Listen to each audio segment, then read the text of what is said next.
اعوذ باللہ من الشیطان الرجیم بسم اللہ الرحمن الرحیم۔ نوح کشتی بنا رہا تھا اور اس کی قوم کے سرداروں میں سے جو کہ اس کے پاس سے گزرتا وہ اس کا مذاق اڑاتا تھا، ظاہریت پرست۔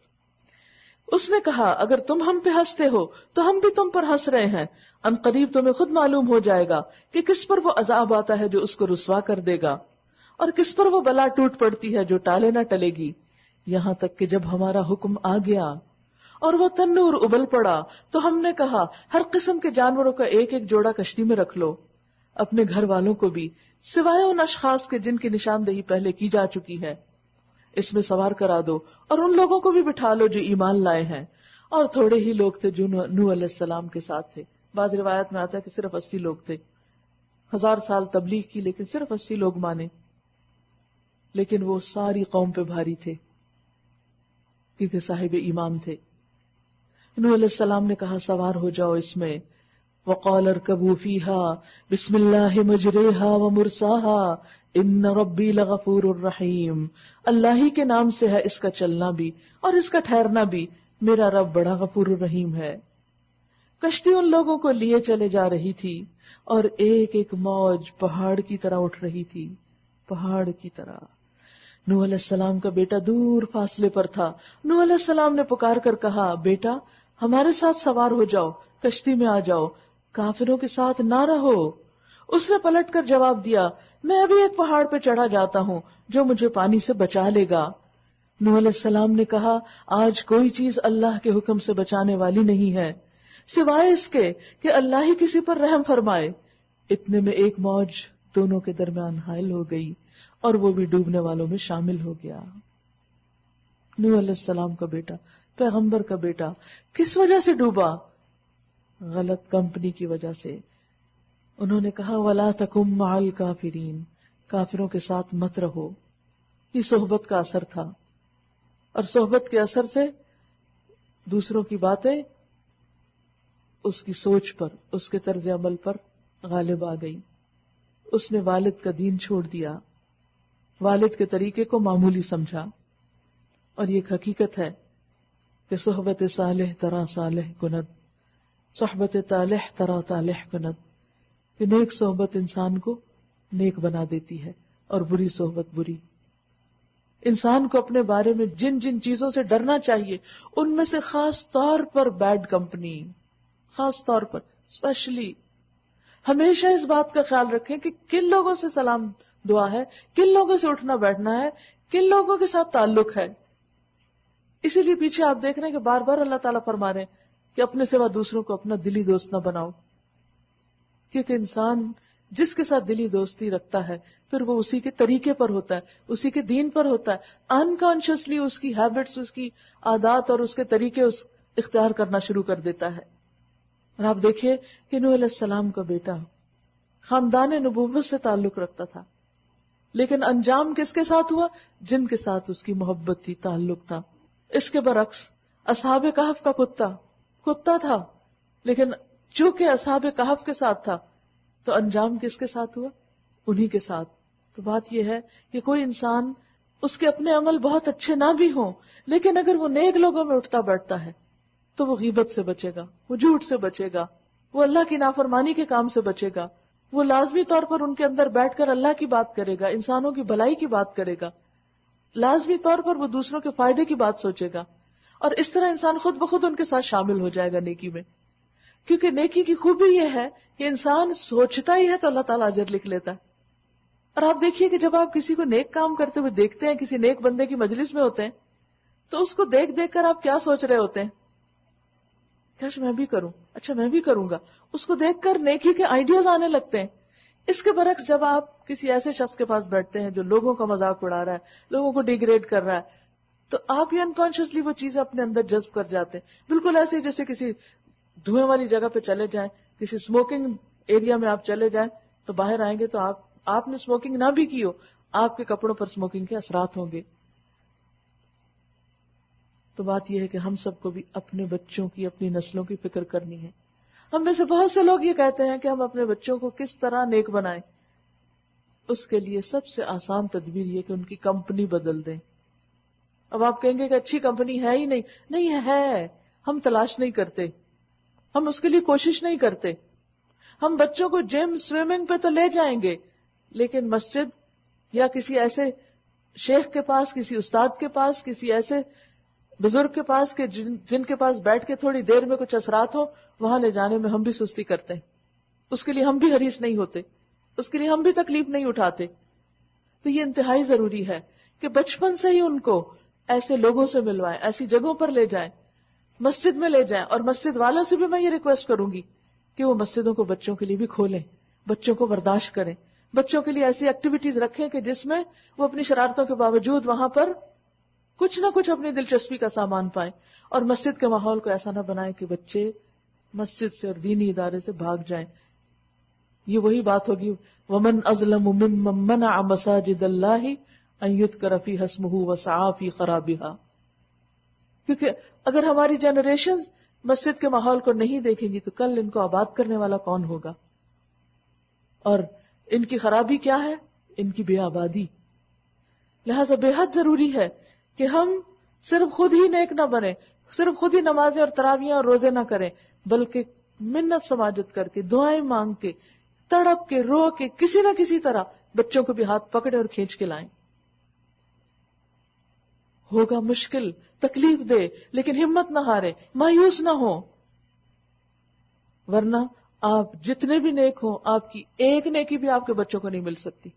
آپ دنیا بھر کی دولت ان کے لیے چھوڑ جائیں وراثت میں، وہ بھی کس کام استعمال کریں گے؟ آپ کے لیے تو صدقہ نہیں کریں گے اس میں سے، کیونکہ انہوں نے تو سیکھا ہی نہیں کہ صدقہ بھی کرنا ہے.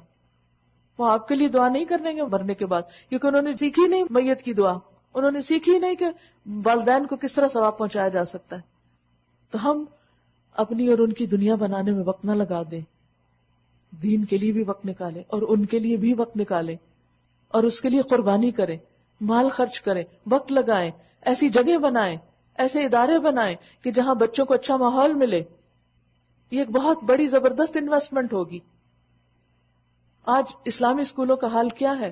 اسکول تو اسلام کے نام پہ ہم نے کھول لیے، لیکن وہاں بھی بچوں کی تربیت نہیں ہوتی کیونکہ رول ماڈلز نہیں ہیں، ایسے استاد موجود نہیں ہیں کہ جو عمل سے بچوں کو اسلام پر عمل کرنا سکھائیں. ان کو صحبت دیں، کمپنی دیں، انوائرنمنٹ، ماحول، کمپینین شپ، اس کی ضرورت ہے. اور یہ بہت بڑا جہاد ہے آج کا، بہت بڑا صدقہ ہے فی سبیل اللہ، جس میں ہم انویسٹ کر سکتے ہیں اپنے فیوچر کے لیے. اور اس میں اگر ہم دوسروں کے بچوں کے لیے بھلا کریں گے تو اللہ ہمارے لیے کرے گا. تو آپ دیکھیے کہ نوح علیہ السلام پیغمبر جنہوں نے 1000 سال تبلیغ کی، اس کے عوض اپنے بیٹے کو سزا سے نہیں چھڑا سکے، اپنی بیوی کو نہیں بچا سکے. کیا ہم بچا سکیں گے اپنے بچوں کو اگر ہم نے ان کو چھوڑ دیا بھٹکنے کے لیے، بہکنے کے لیے، اور ہم نے محنت نہیں کی، کام نہیں کیا آئندہ جنریشنز کے لیے؟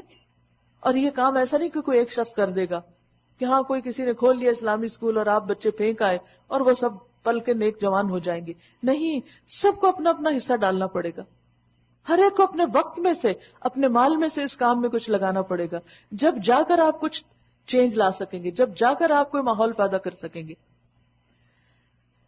تو بہرحال بیٹا جو تھا وہ اپنے خیالوں میں تھا، میں پہاڑ پہ چڑھ جاؤں گا، جیسے ہم بھی سوچتے ہیں اچھا یہ آیا، ایسی مشکل آئی تو ہم یہ کر لیں گے، وہ آیا تو ہم اپنے طور پہ بچاؤ کی تدبیریں سوچتے رہتے ہیں.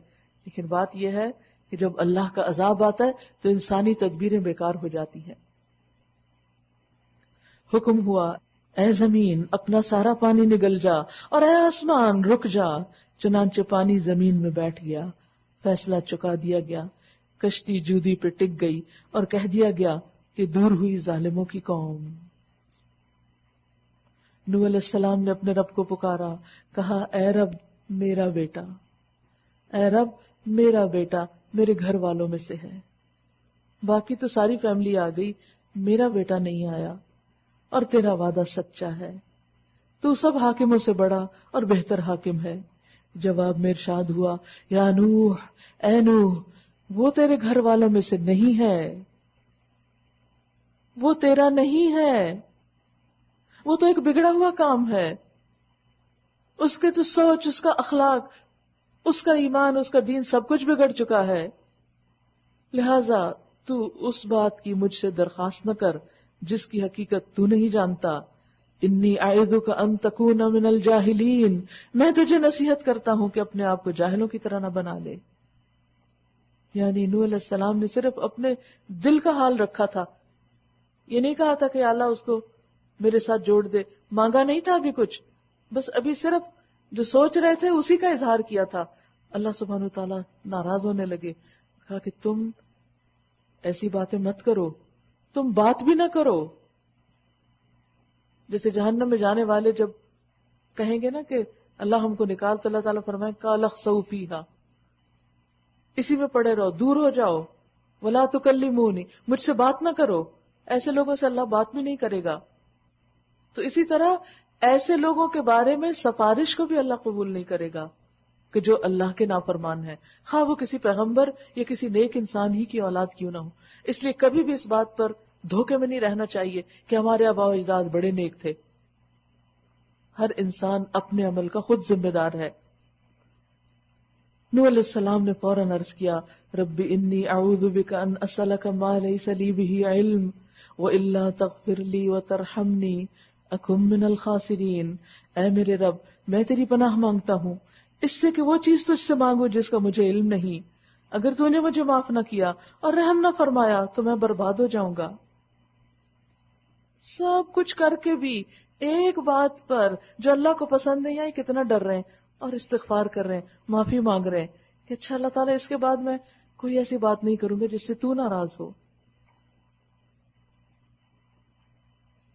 یہ ہے ایمان، یہ ہے اخبات، یہ ہے عمل صالح، یہ ہے سب کچھ کرنے کے بعد بھی اپنے آپ کا کوئی حق نہ رکھنا اور ہمیشہ یہ سمجھنا کہ ابھی تو کچھ کیا نہیں. حکم ہوا اے نوح اتر جا، ہماری طرف سے سلامتی اور برکتیں ہیں تجھ پر اور ان گروہوں پر جو تیرے ساتھ ہیں. اور کچھ گروہ ایسے بھی ہیں جن کو ہم کچھ مدت سامان زندگی بخشیں گے، پھر انہیں ہماری طرف سے دردناک عذاب پہنچے گا. اشارہ ہے آئندہ انہی نسلوں میں سے، انہی ایمان والوں میں سے پھر ایسی نسلیں آ جائیں گی جو بگڑیں گی اور پھر ان کی شامت آئے گی. اور یہی ہوا کہ اس کے بعد قوم عاد آئی جو نوح علیہ السلام ہی کی اولاد میں سے تھی. اے محمد صلی اللہ علیہ وسلم، یہ غیب کی خبریں ہیں جو ہم تمہاری طرف وحی کر رہے ہیں. اس سے پہلے نہ تم ان کو جانتے تھے اور نہ تمہاری قوم. بس صبر کرو، انجام کار متقیوں ہی کے حق میں ہے. ان العاقبۃ للمتقین. اور عاد کی طرف ہم نے ان کے بھائی ہود علیہ السلام کو بھیجا. اس نے کہا اے برادران قوم، اللہ کی بندگی کرو، تمہارا کوئی خدا اس کے سوا نہیں ہے، تم نے محض جھوٹ گھڑ رکھے ہیں. یعنی اللہ کے سوا دوسرے معبود بالکل جھوٹا ہے، کوئی اس کی حقیقت ہی نہیں. اب دیکھیے کہ ایک طرف تبلیغ کر رہے ہیں، دوسری طرف باطل نظریات کی تردید کر رہے ہیں، تنقید کر رہے ہیں. اے برادران قوم، اس کام پر میں تم سے کوئی اجر نہیں مانگتا، میرا اجر تو اس کے ذمہ ہے جس نے مجھے پیدا کیا. کیا تم ذرا عقل سے کام نہیں لیتے؟ اور اے میری قوم کے لوگوں، اپنے رب سے معافی چاہو، پھر اس کی طرف پلٹو، وہ تم پر آسمان کے دھانے کھول دے گا اور تمہاری موجودہ قوت پر مزید قوت کا اضافہ کرے گا. مجرموں کی طرح منہ نہ پھیرو.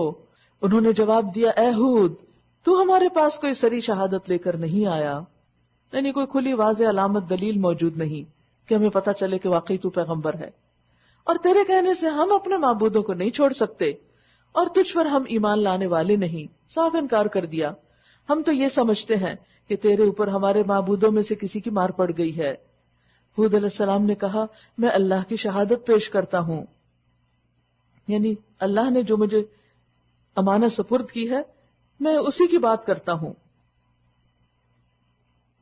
اور تم گواہ رہو کہ یہ جو اللہ کے سوا دوسروں کو تم نے خدائی میں شریک ٹھہرا رکھا ہے اس سے میں بیزار ہوں. یعنی صرف یہ نہیں تھا کہ حق کا پیغام پہنچا رہے تھے بلکہ اپنی بیزاری کا بھی اعلان کر رہے تھے. یہ بھی حق کو کنوے کرنے کا ایک حصہ ہوتا ہے کہ جہاں انسان حق کو مانے وہاں ان چیزوں سے بیزاری کا اظہار بھی کرے جو ناحق ہیں، جو باطل ہیں. تم سب کے سب مل کر میرے خلاف اپنی کرنی میں کوئی کسر نہ اٹھا رکھو اور مجھے ذرا مہلت نہ دو، یعنی جو نقصان پہنچانا چاہتے ہو پہنچا دیکھو. میرا بھروسہ اللہ پر ہے جو میرا رب بھی ہے اور تمہارا رب بھی، تم نہ بھی مانو تو. کوئی جاندار ایسا نہیں جس کی چوٹی اس کے ہاتھ میں نہ ہو، سب پر اس کا کنٹرول ہے. بے شک میرا رب سیدھی راہ پر ہے، اگر تم منہ پھیرتے ہو تو پھیر لو۔ جو پیغام دے کر میں تمہارے پاس بھیجا گیا تھا وہ میں تم کو پہنچا چکا ہوں۔ اب میرا رب تمہاری جگہ دوسری قوم کو اٹھائے گا اور تم اس کا کچھ بگاڑ نہ سکو گے۔ یقیناً میرا رب ہر چیز پر نگران ہے۔ پھر جب ہمارا حکم آ گیا تو ہم نے اپنی رحمت سے ہود کو اور ان لوگوں کو جو اس کے ساتھ ایمان لائے تھے نجات دے دی، اور ایک سخت عذاب سے انہیں بچا لیا۔ یہ ہے عاد، اپنے رب کی آیتوں سے انہوں نے انکار کیا، اس کے رسولوں کی بات نہ مانی، اور ہر جبار دشمن حق کی پیروی کرتے رہے۔ یعنی دنیا میں اکثر شر کا غلبہ رہا، اور مادی طاقت کے بلبوتے پر عموماً جباروں نے لوگوں کی زندگی حرام کی اور انہیں حق سے روکا۔ آخر کار اس دنیا میں بھی ان پر پھٹکار پڑی، اور قیامت کے روز بھی ان پہ لعنت ہوگی۔ سنو، عاد نے اپنے رب سے کفر کیا، سنو، دور پھینک دیے گئے عاد، ہود کی قوم کے لوگ علیہ السلام، اور سمود کی طرف ہم نے ان کے بھائی صالح کو بھیجا۔ اس نے کہا ہے میری قوم کے لوگوں، اللہ کی بندگی کرو، اس کے سوا تمہارا کوئی خدا نہیں ہے، وہی ہے جس نے تم کو زمین سے پیدا کیا ہے اور یہاں تم کو بسایا ہے، لہٰذا تم اس سے معافی چاہو اور اس کی طرف پلٹ آؤ، یقیناً میرا رب قریب ہے اور وہ دعاؤں کا جواب دینے والا ہے۔ اب دیکھیے کہ تمام پیغمبروں کی دعوت میں کسی نہ کسی طرح استغفار کا ذکر موجود ہے، استغفار اور توبہ کا، اور پھر دعا کرنے کا۔ انہوں نے کہا اے صالح، اس سے پہلے تو ہمارے درمیان ایسا شخص تھا جس سے بڑی توقعات وابستہ تھی، تم تو بہت انٹیلیجنٹ تھے، بہت قابل تھے، ہم تو سمجھتے تھے کہ تم دنیا میں بڑی ترقی کرو گے، اور تم کیا یہ مولویوں والی باتیں لے کر بیٹھ گئے اور تبلیغ شروع کر دی۔ کیا تو ہمیں ان معبودوں کی پرستش سے روکنا چاہتا ہے جن کی پرستش ہمارے باپ دادا کرتے تھے؟ ہمیں ہمارے باپ دادا کے طریقے سے ہٹانا چاہتے ہو؟ تو جس طریقے کی طرف ہمیں بلا رہا ہے اس کے بارے میں ہم کو سخت شبہ ہے، جس نے ہمیں خلجان میں ڈال رکھا ہے۔ صالح نے کہا اے برادران قوم، تم نے کچھ اس بات پر بھی غور کیا کہ اگر میں اپنے رب کی طرف سے ایک صاف شہادت رکھتا تھا اور پھر اس نے اپنی رحمت سے بھی مجھ کو نواز دیا، تو اس کے بعد اللہ کی پکڑ سے مجھے کون بچائے گا؟ اگر میں اس کی نافرمانی کروں تم میرے کس کام آ سکتے ہو سوائے اس کے کہ مجھے اور زیادہ خسارے میں ڈال دو۔ اور اے میری قوم کے لوگوں، دیکھو یہ اللہ کی اونٹنی تمہارے لیے ایک نشانی ہے، اسے خدا کی زمین میں چرنے کے لیے آزاد چھوڑ دو، اس سے ذرا تعرض نہ کرنا، ورنہ کچھ زیادہ دیر نہ گزرے گی کہ تم پر خدا کا عذاب آ جائے گا۔ اصل میں یہ اونٹنی انہوں نے خود ہی مانگی تھی کہ ہمیں کوئی ایسی نشانی دکھاؤ کہ ہم مان جائیں کہ تم خدا کے پیغمبر ہو، اور کہا کہ پہاڑ کے اندر سے ایک اونٹنی نکالو، تو اللہ سبحانہ وتعالیٰ نے چٹان پھاڑ کے ان کے لیے اونٹنی نکال دی، لیکن وہ اونٹنی ان کے لیے آزمائش بن گئی کہ وہ ان کے کنووں کا پانی پی جاتی، تو اس پر یہ ناراض ہو گئے اور اس کی کونچیں کاٹ ڈالی، حالانکہ پیغمبر نے ان کو منع کیا، مگر انہوں نے اونٹنی کو مار ڈالا۔ اس پر صالح نے ان کو خبردار کر دیا کہ بس اب 3 دن اپنے گھروں میں اور رہ بس لو، یہ ایسی میعاد ہے جو جھوٹی ثابت نہ ہوگی، 3 دن کے بعد تمہارا خاتمہ۔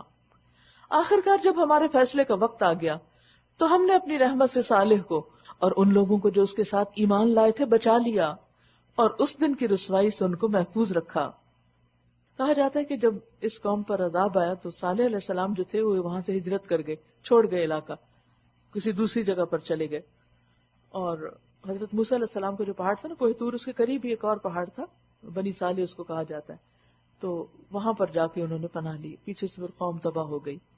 بے شک تیرا رب ہی دراصل طاقتور اور بالا دست ہے، رہے وہ لوگ جنہوں نے ظلم کیا تھا تو ایک سخت دھماکے نے ان کو دھر لیا، جیسے آج کوئی بم بلاسٹ ہو، اور وہ اپنی بستیوں میں اس طرح بے حس و حرکت پڑے کے پڑے رہ گئے گویا وہ وہاں کبھی بسے ہی نہ تھے، کبھی وہاں ان کا کوئی گزر ہی نہ ہوا تھا۔ سنو، سمود نے اپنے رب سے کفر کیا، سنو، دور پھینک دیے گئے سمود۔ وَلَقَدْ جَاءَتْ رُسُلُنَا إِبْرَاهِيمَ بِالْبُشْرَى، اور دیکھو ابراہیم علیہ السلام کے پاس ہمارے فرشتے خوشخبری لیے ہوئے پہنچے، بیٹے کی خوشخبری، کہا تم پر سلام ہو۔ ابراہیم علیہ السلام نے جواب دیا تم پر بھی سلام ہو۔ پھر کچھ دیر نہ گزری کہ ابراہیم ایک بھنا ہوا بچڑا ان کی مہمانی کے لیے لے آیا۔ اس سے اندازہ ہوتا ہے کہ ابراہیم علیہ السلام کس قدر مہمان نواز تھے، مگر جب دیکھا کہ ان کے ہاتھ کھانے پر نہیں بڑھتے تو ان سے مشتبہ ہو گئے اور دل میں ان سے خوف محسوس کرنے لگے، کیونکہ اس دور میں دشمن دعوت قبول نہیں کرتے تھے۔ انہوں نے کہا ڈرو نہیں، ہم تو لوط علیہ السلام کی قوم کی طرف بھیجے گئے ہیں، یعنی ہم فرشتے ہیں اور عذاب لائے ہیں، لیکن تمہاری قوم پر نہیں، تم پر نہیں، بلکہ لوط علیہ السلام کی قوم پر. ابراہیم علیہ السلام کی بیوی بھی کھڑی ہوئی تھی. وہ یہ سن کر ہنس دی، یعنی خوش ہو گئی کہ ہم بچ جائیں گے. پھر ہم نے اس کو اسحاق کی اور اسحاق کے بعد یعقوب کی خوشخبری دی. وہ بولی ہائے میری کم بختی، کیا اب میرے ہاں اولاد ہوگی جبکہ میں بڑھیا پھونس ہو گئی اور یہ میرے میاں بھی بوڑھے ہو چکے؟ یہ تو بڑی عجیب بات ہے. فرشتوں نے کہا اللہ کے حکم پر تعجب کرتی ہو؟ قالوا اتعجبین من امر اللہ رحمت اللہ وبرکاتہ علیکم اہل البیت رحمت اللہ وبرکاتہ علیکم اہل البیت انہ حمید مجید. ابراہیم کے گھر والوں، تم لوگوں پر تو اللہ کی رحمت اور اس کی برکتیں ہیں، اور یقیناً اللہ نہایت قابل تعریف اور بڑی شان والا ہے. پھر جب ابراہیم علیہ السلام کی گھبراہٹ دور ہو گئی اور اولاد کی بشارت سے اس کا دل خوش ہو گیا تو اس نے قوم لوط کے معاملے میں ہم سے جھگڑا شروع کر دیا کہ ان کو نہ سزا دی جائے. حقیقت میں ابراہیم بڑا حلیم اور نرم دل آدمی تھا اور ہر حال میں ہماری طرف رجوع کرتا تھا. یہ خاص خوبی بیان کی گئی ابراہیم علیہ السلام کی. 2-3 صفات کا یہاں ذکر ہے: حلیم، اواہ اور منیب. حلیم ہے بردبار، باتیں برداشت کرنے والا، یعنی اگر کوئی مسٹیف بھی کر رہا ہے تو ان کی باتوں کو صبر سے سہ لینے والا. پتا تھا قوم لوط کیا کر رہی ہے لیکن اس کے باوجود برداشت کی حد دیکھیں کہ کہتے ہیں کہ نہ ان کو نہیں سزا دیں اور جھگڑنے لگے. دوسرا اواہ، آہیں بھرنے والے، نرم دل. انسان آہیں کیوں بھرتا ہے؟ جب اس کو کوئی غم ہوتا ہے، دکھ ہوتی، تکلیف ہوتی. تو ان کو تکلیف کس پر تھی؟ گمراہ لوگوں پر. اور منیب، ہر بات میں اللہ کی طرف پلٹنا، چھوٹی بات ہو یا بڑی، بار بار پلٹنا، بار بار لوٹنا. کس طرح؟ کوئی فیصلہ کرنا ہو، کوئی مشکل ہو، کوئی خوشی ہو، ہر حال میں اللہ سے دعا کرنا، کبھی نماز پڑھ کے، کبھی ویسے ہی، کبھی چلتے پھرتے. یا ابراہیم اعرض عن ھذا، اے ابراہیم اس سے باز آ جاؤ، تمہارے رب کا حکم ہو چکا ہے اور اب ان لوگوں پر وہ عذاب آ کر رہے گا جو کسی کے پھیرے نہیں پھر سکتا. اور جب ہمارے فرشتے لوط کے پاس پہنچے تو ان کی آمد سے وہ بہت گھبرایا. ان کو پتا چل گیا کہ اب اس قوم کی شامت آئی اور دل تنگ ہوا اور کہنے لگا آج بڑی مصیبت کا دن ہے. ان مہمانوں کا آنا تھا کہ اس کی قوم کے لوگ بے اختیار اس کے گھر کی طرف دوڑ پڑے. ہومو سیکشل سے انہوں نے دیکھا نوجوان خوبصورت لڑکے آئے ہیں تو ان سے کوئی مطلب پورا کرتے ہیں. اور کہا یہ جاتا ہے کہ ان کی بیوی نے خبر دی تھی، اسی لیے بیوی کو بھی پھر قوم کے ساتھ ہی انجام میں شریک کر دیا گیا. پہلے سے وہ ایسی ہی بدکاریوں کے خوگر تھے، پہلے بھی وہ یہی کچھ کر رہے تھے تو انہوں نے فرشتوں کے ساتھ بھی وہی کرنا چاہا. لوط علیہ السلام نے ان سے کہا بھائیو یہ میری بیٹیاں موجود ہیں، یہ تمہارے لیے پاکیزہ تر ہیں، یعنی ان سے نکاح کرو. یعنی پیغمبر کے لیے قوم کی بیٹیاں اپنی بیٹیوں کی طرح ہی ہوتی ہیں، تو تم ان سے نکاح کر لو لیکن تم اس برے طریقے کو اختیار نہ کرو. کچھ خدا کا خوف کرو اور میرے مہمانوں کے معاملے میں مجھے ذلیل نہ کرو. کیا تم میں کوئی بھلا آدمی نہیں، کوئی سمجھدار نہیں؟ ان کو غیرت دلائی ایک طرح سے کہ کسی کو عقل نہیں، تم کیا کر رہے ہو؟ کیا مہمانوں کے ساتھ کوئی ایسا سلوک کرتا ہے؟ انہوں نے کہا تجھے تو معلوم ہی ہے کہ تیری بیٹیوں میں ہمارا کوئی حصہ نہیں، ہمیں دلچسپی نہیں عورتوں سے، اور تو یہ بھی جانتا ہے کہ ہم کیا چاہتے ہیں. کس قدر مزاج بگڑ چکا تھا، فطرت مسخ ہو چکی تھی. لوط علیہ السلام نے کہا کاش میرے پاس اتنی طاقت ہوتی کہ میں تمہیں سیدھا کر دیتا یا کوئی مضبوط سہارا ہی ہوتا کہ اس کی پناہ لیتا. تب فرشتوں نے اس سے کہا کہ اے لوط ہم تیرے رب کے بھیجے ہوئے فرشتے ہیں، یہ لوگ تیرا کچھ نہ بگاڑ سکیں گے، بس تو کچھ رات رہے اپنے اہل و عیال کو لے کر نکل جا، اور دیکھو تم میں سے کوئی شخص پیچھے پلٹ کر نہ دیکھے مگر تیری بیوی، وہ ساتھ نہیں جائے گی کیونکہ اس پر بھی وہی کچھ گزرنے والا ہے جو ان لوگوں پر گزرنا ہے. ان کی تباہی کے لیے صبح کا وقت مقرر ہے. صبح کا وقت جو ہوتا ہے وہ نیند کا وقت ہوتا ہے، اسی لیے بہت سے لوگوں کی سحری میں آنکھ نہیں پھر کھلتی. تو وہ وقت مختلف قوموں پہ عذاب کا وقت بھی تھا کیونکہ بالکل غفلت کی نیند سوئے ہوئے تھے. الیس الصبح بقریب، کیا صبح ہونے میں کچھ دیر ہے؟ قریب نہیں، صبح ہوتے اب دیری کتنی ہے. پھر جب ہمارے فیصلے کا وقت آ پہنچا تو ہم نے اس بستی کو تل پٹ کر دیا، اوپر سے نیچے، نیچے سے اوپر، اور اوپر سے اس پر پکی ہوئی مٹی کے پتھر تابڑ توڑ برسائے جیسے بلٹس ہوتی ہیں، گولیوں کی طرح، جن میں سے ہر پتھر تیرے رب کے ہاں نشان زدہ تھا. جتنے لوگ تھے اتنے ہی پتھر کے کون سا کس میں جا کے لگے گا. اور ظالموں سے یہ سزا کچھ دور نہیں ہے، اگر اور بھی کوئی ایسا کرے گا تو ان کو بھی یہ سزا مل سکتی ہے۔ اور مدین والوں کی طرف ہم نے ان کے بھائی شعیب علیہ السلام کو بھیجا، اس نے کہا میری قوم کے لوگوں، اللہ کی بندگی کرو، اس کے سوا تمہارا کوئی خدا نہیں، اور ناپ تول میں کمی نہ کیا کرو۔ آج میں تم کو اچھے حال میں دیکھ رہا ہوں، مگر مجھے ڈر ہے کہ کل تم پر ایسا دن آئے گا جس کا عذاب سب کو گھیر لے گا۔ اور اے برادران قوم، ٹھیک ٹھیک انصاف کے ساتھ پورا پورا ناپو اور تولو، اور لوگوں کو ان کی چیزوں میں کمی نہ دیا کرو، اور زمین میں فساد نہ پھیلاتے پھرو۔ اللہ کی دی ہوئی بچت تمہارے لیے بہتر ہے اگر تم مومن ہو، اور بہرحال میں تمہارے اوپر کوئی نگرانے کار نہیں ہوں۔ تو بات یہ ہے کہ شعیب علیہ السلام نے ان کو اچھی طرح سمجھایا اور کہا کہ حلال میں تھوڑی بچت میں بھی بہت برکت ہے، لیکن بہت سا حرام تمہارے لیے چاہے وہ بظاہر خوبصورت ہی نظر آتا ہو لیکن نقصان دہ ہے، اور یہ ایک حقیقت ہے، کیونکہ حرام مال میں کوئی برکت نہیں ہوتی اور وہ لازماً تباہ ہو کے رہتا ہے۔ انہوں نے جواب دیا، اے شعیب، کیا تیری نماز تجھے یہی سکھاتی؟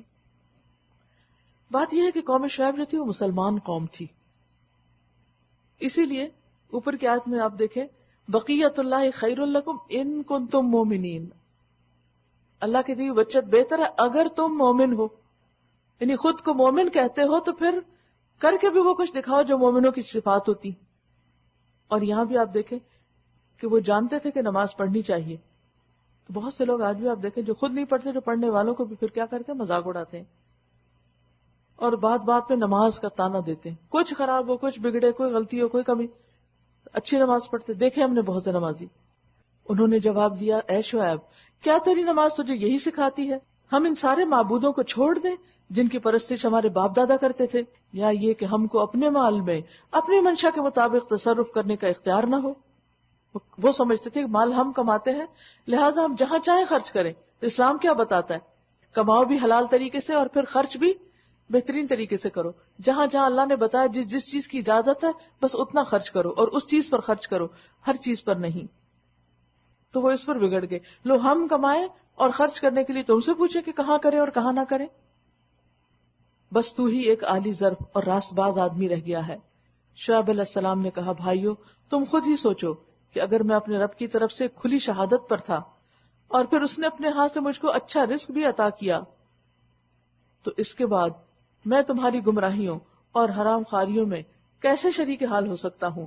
اور میں یہ ہرگز نہیں چاہتا کہ جن باتوں سے میں تم کو روکتا ہوں ان کا خود ارتکاب کروں، میں تو اصلاح کرنا چاہتا ہوں جہاں تک میرا بس چلے۔ پیغمبروں کی کچھ اور صفات یہاں بیان ہو رہی ہیں، اور وہ کیا ہے کہ پیغمبر جو کہتے ہیں وہ کرتے ہیں، ان کے قول و فعل کا تضاد نہیں ہوتا۔ پھر اور کیا کرتے ہیں پیغمبر؟ کیا کرنے کے لیے؟ اصلاح کرنے کے لیے آئے، اور پھر فرمایا کہ جو کچھ میں کرتا ہوں اس کا سارا انحصار اللہ کی دی ہوئی توفیق پر ہے۔ تو جو لوگ کار نبوت لے کر چلیں ان کا کیا فرض بنتا ہے؟ جو لوگ دین کا کام کرنے والے ہوں ان کو بھی اپنے اندر یہی صفات لانی چاہیے۔ دینی رہنما، دینی لیڈرز، ان کے لیے یہ مشعل راہ ہے یہ آیات۔ کیا؟ نمبر 1، جو کچھ وہ دوسروں کو کرنے کے لیے کہیں وہ خود بھی کریں۔ نمبر 2، حت الوسع اصلاح، جتنی بھی استطاعت ہو۔ اب دیکھیے کہ ہم کسی کو کچھ بتاتے ہیں، اگر وہ بگڑ جائے آگے سے تو ہم کیا کرتے ہیں؟ چھوڑو پرے، کسی اور کو بتاؤ، اس کو کیا بتانا، صبر نہیں کرتے۔ پھر وہ کہتے ہیں کہ اور میں یہ ہرگز نہیں چاہتا کہ جن باتوں سے میں تم کو روکتا ہوں خود ان کا ارتکاب کروں۔ اگلی کوالٹی کیا ہونی چاہیے دین کی دعوت دینے والے کے اندر؟ کہ وہ اصلاح کا کام کرے اور میکسیمائزر میں سے وہ مستطاعت، جتنی بھی ہمت ہے، جتنی بھی طاقت ہے، جتنی بھی استطاعت ہے، اور یہ کہ وہ کام کر کے یہ نہ سمجھے کہ سارا اس کی کمائی کا حصہ ہے، بلکہ ما توفیقی الا باللہ، اسی پر میں نے بھروسہ کیا اور اسی کی طرف میں رجوع کرتا ہوں۔ سارے کاموں کی توفیق اللہ کی طرف سے آتی ہے، پھر اسی پہ توکل کرے، اسی کی طرف رجوع کرے۔ وَيَا قَوْمِ لَا يَجْرِمَنَّكُمْ شِقَاقِي أَن يُصِيبَكُم مِّثْلُ مَا أَصَابَ قَوْمَ نُوحٍ أَوْ قَوْمَ هُودٍ أَوْ قَوْمَ صَالِحٍ وَمَا قَوْمُ لُوطٍ مِّنكُمْ بِبَعِيدٍ۔ اے برادران قوم، میرے خلاف تمہاری ہٹ دھرمی کہیں یہ نوبت نہ پہنچا دے کہ آخر کار تم پر بھی وہی عذاب آ جائے جو نوح علیہ السلام، یا ہود علیہ السلام یا صالح علیہ السلام کی قوم پر آیا تھا۔ اب ہر بعد میں آنے والا پیغمبر پچھلی بڑی بڑی قوموں کے انجام سے ڈرا رہا ہے، اور لوط کی قوم تو تم سے کچھ بھی زیادہ دور نہیں۔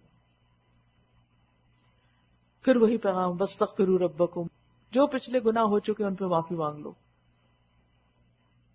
استغفار کرو، ثم توبوا الیہ، پھر اس کی طرف توبہ کرو، ان ربی رحیم ودود، بے شک میرا رب رحیم اور اپنی مخلوق سے محبت کرتا ہے۔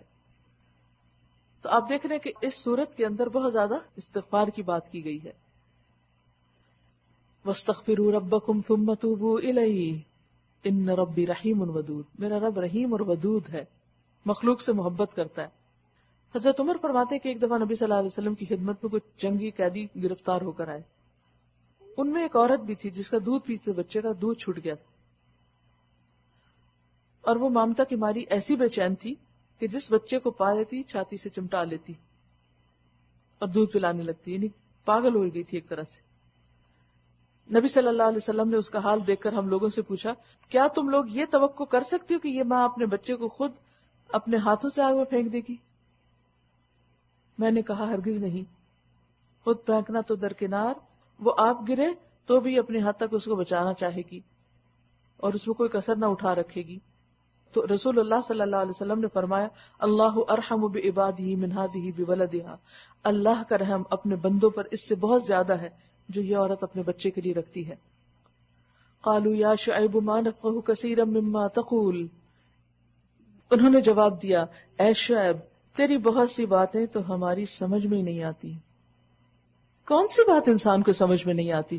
جس میں اس کو دلچسپی نہیں ہوتی۔ جو دلچسپی ہوتی ہے اس میں تو وہ کان لگا کے وسپر بھی سن لیتا ہے اور ان سے بھی مطلب نکال لیتا ہے، وہ بھی سمجھ آتی ہیں۔ ایک ماں کو اپنے بچے کی باتیں خوب سمجھ آتی ہیں، دوسرے اس کا کوئی مطلب نہیں بنا پاتے، اور ماں کہہ رہی ہوتی ہے اس کو بھوک لگی، اس کو پیاس، یہ مانگ رہا ہے، اس کو وہ چاہیے، اپنی توتلی زبان میں بھی جو باتیں کرتے ہیں سمجھ آتی۔ پیغمبر، اور وہ بھی شعیب علیہ السلام، جن کو خطیب الانبیاء کا لقب ملا اور جن کی باتیں دل ہلا دینے والی تھی، یہ کہتے ہیں کہ ہمیں تمہاری بات سمجھ نہیں آتی، اور ہم دیکھتے ہیں کہ تو ہمارے درمیان ایک بے زور آدمی ہے، تیری برادری نہ ہوتی تو ہم کبھی کا تجھے سنگسار کر چکے ہوتے۔ دیکھیں، اللہ سے نہیں ڈرتے، برادری سے ڈرتے ہیں۔ یہ بھی پرانی باتیں ہیں، شروع کے دور کے لوگ بھی ایسے ہی کرتے آئے۔ تیرا بلبوتا تو اتنا نہیں ہے کہ ہم پر بھاری ہو، تو ہمارا کچھ نہیں بگاڑ سکتا۔ اصل میں ان کو پیغمبر کے پیچھے خدا نظر نہیں آ رہا تھا، اس لیے وہ یہ ساری باتیں کر رہے تھے، اور پیغمبر کو ایک انسان سمجھ کر، اپنے سے کمزور سمجھ کر اس کا انکار کر رہے تھے، اور یہ انسان کی سب سے بڑی بھول ہوتی ہے۔ آپ دیکھیے کہ جب کوئی انسان کسی بھی انسان کے ساتھ زیادتی کرتا ہے، ظلم کرتا ہے، کیا سمجھ کے کرتا ہے؟ کمزور سمجھ کے کرتا ہے، اور بھول جاتا ہے کہ مظلوم کی بد دعا تو عرش تک پہنچتی ہے۔ یہ انسانوں کی ایک بہت بڑی ناسمجھی ہے کہ وہ انسانوں کو انسان نہ سمجھے اور انسانوں کو کمزور سمجھے، اور کمزور سمجھ کر ان کو دبائے اور ان پر زیادتی کرے۔ اب ہوتا عام طور پر یہی ہے کہ ایسے ظالم جو ہے اللہ ان کو بڑی لمبی مہلت دے دیتا ہے اور پھر ایک ہی دفعہ پکڑتا ہے، کیونکہ ان کو پکڑنا ہوتا ہے، اس لیے ان کو چانس ملتا چلا جاتا ہے۔ تو یہاں بھی یہی ہوتا ہے، کہتے کہ اگر تمہاری برادری نہ ہوتی تو ہم تو کبھی کا تمہارا قصہ پاک کر چکے ہوتے، سنسار کر چکے ہوتے، تم ہمارے مقابلے میں کوئی چیز نہیں۔ شعیب نے کہا، بھائیو، اے میری قوم، کیا میری برادری تم پر اللہ سے زیادہ بھاری ہے کہ تم نے برادری کا تو خوف کیا اور اللہ کو بالکل پس پش ڈال دیا؟ جان رکھو کہ جو کچھ تم کر رہے ہو وہ اللہ کی گرفت سے باہر نہیں۔ اے میری قوم کے لوگوں، تم اپنے طریقے پر کام کیے جاؤ اور میں اپنے طریقے پر کرتا رہوں گا۔ جلد ہی تمہیں معلوم ہو جائے گا کہ کس پر ذلت کا عذاب آتا ہے اور کون جھوٹا ہے۔ تم بھی انتظار کرو اور میں بھی تمہارے ساتھ چشم برا ہوں۔ آخر کار جب ہمارے فیصلے کا وقت آ گیا تو ہم نے اپنی رحمت سے شعیب اور اس کے ساتھی مومنوں کو بچا لیا، اور جن لوگوں نے ظلم کیا تھا ان کو ایک سخت دھماکے نے ایسا پکڑا کہ وہ اپنی بستیوں میں بے حس و حرکت پڑے کے پڑے رہ گئے، گویا وہ کبھی وہاں رہے بسے ہی نہ تھے۔ ان کو آواز سے ہلاک کیا گیا، جو اپنے آپ کو بڑی چیز سمجھتے تھے۔ آواز دیکھی نہیں جاتی نا، کہ آ رہی ہو تو آپ اس کو روک لیں، اس کو پکڑ لیں یا اس کا مقابلہ کر سکیں، انویزیبل ہے۔ لیکن کس طرح ان کے لیے موت کا سبب بن گئی۔ سنو، مدین والے بھی دور پھینک دیے گئے جس طرح سمود پھینک دیے گئے تھے۔ سب قوموں کا ایک ہی انجام، پیغمبر آتا ہے، دعوت دیتا ہے، قوم جھٹلاتی ہے، تکبر کرتی ہے، انکار کرتی ہے، مذاق اڑاتی ہے، بلیم کرتی ہے۔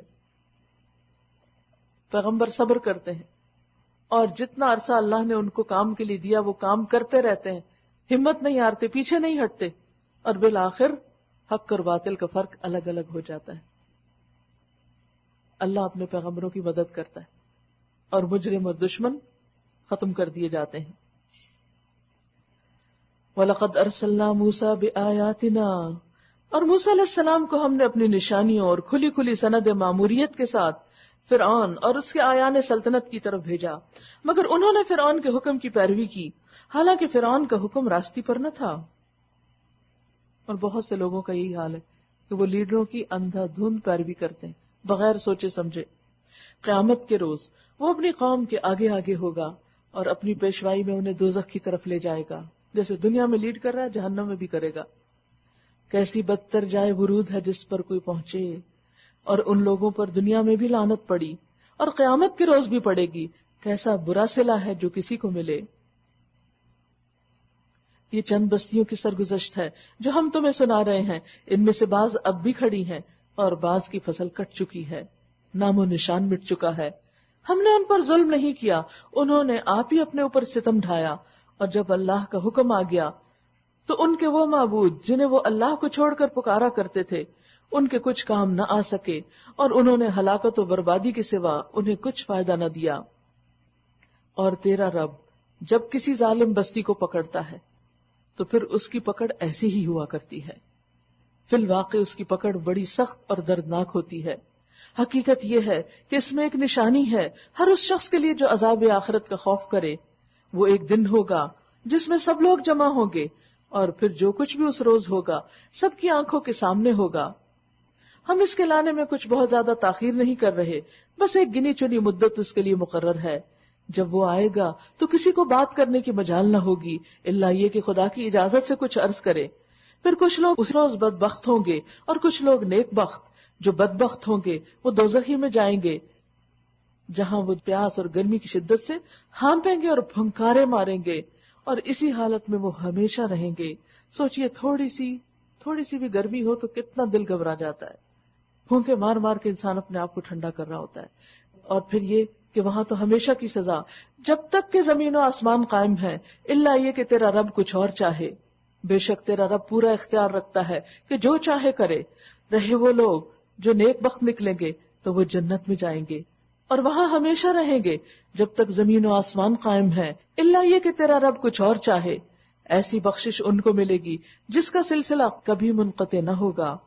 بس اے نبی صلی اللہ علیہ وسلم، تو ان معبودوں کی طرف سے کسی شک میں نہ رہ جن کی یہ لوگ عبادت کر رہے ہیں، یہ تو بس لکیر کے فقیر بنے ہوئے ہیں، اسی طرح پوجا پاٹ کیے جا رہے ہیں جیسے پہلے ان کے باپ دادا کیا کرتے تھے، اور ہم ان کا حصہ انہیں بھرپور دیں گے بغیر اس کے کہ اس میں کچھ کاٹ کسر ہو۔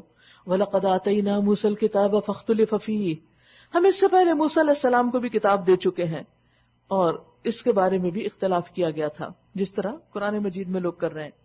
اگر تیرے رب کی طرف سے ایک بات پہلے طے نہ کر دی گئی ہوتی تو ان اختلاف کرنے والوں کے درمیان کبھی کا فیصلہ ہو چکا ہوتا۔